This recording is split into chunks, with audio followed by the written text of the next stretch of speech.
I don't post much here, but lately I've been thinking a lot about how life has this strange way of circling back, and I guess I just need to write it out.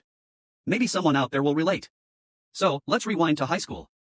I was 17, senior year, and I thought I had my life mapped out. Sports, decent grades, a small but close group of friends. I wasn't the most popular guy, not even close, but I knew a lot of people and got along with everyone.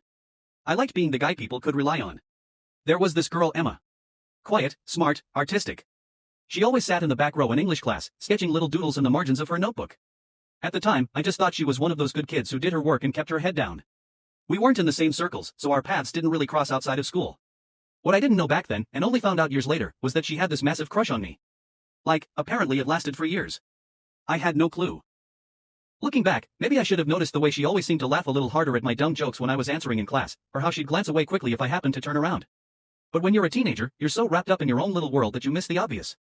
At that point in my life, I wasn't thinking about Emma. I was chasing after another girl, caught up in dumb high school drama, and just trying to figure out who I was. I wasn't mean to her or anything, I always said hi if we passed in the hall, and I helped her once when she dropped her books, but that was the extent of it. She was just Emma, that quiet girl from English. I didn't know it then, but she was carrying something much bigger in her heart. And that's where everything started, where she was falling, and I was blind to it. Prom night. God, I can still picture it. Everyone was buzzing with energy, the gym decorated with too many fairy lights, the DJ blasting songs that were already outdated. I was hanging out with my group, trying to soak up the last big night of high school before graduation. At some point, Emma walked up to me. I remember being surprised because, like I said before, we weren't exactly close. We shared classes, exchanged small talk, but she wasn't someone I thought would seek me out in a crowd. She looked nervous. Hands fidgeting with her dress, avoiding direct eye contact. She asked if we could talk. Just the two of us. We stepped outside, away from the noise, where it was quieter. And then she just spilled it. Her voice was shaky, but her words were clear. She told me she liked me. That she'd liked me for a long time. I was frozen. I wasn't expecting it at all. My mind went blank because, honestly, I didn't know how to respond. I'd never thought about Emma that way.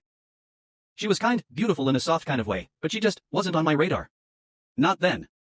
So I did the only thing I thought was right. I told her the truth. I told her she was amazing, but I didn't feel the same. I remember the way her face shifted, it wasn't dramatic, just this quiet kind of heartbreak that hit harder than if she'd cried or yelled. She nodded, forced a small smile, and said, "Thanks for being honest." And then she walked back inside. I went back to my friends like nothing happened, but the whole night felt off. Something about the look in her eyes stuck with me. The kind of look that said she was carrying years of hope, only to have it collapse in a single moment. At 17, I didn't think much more about it. I thought, well, at least I was honest. She'll move on. That's what we tell ourselves, right? That honesty is enough. But honesty doesn't make rejection hurt less. And I didn't realize it at the time, but that moment, me standing there under string lights, telling her I didn't feel the same. You can check out full story on my channel.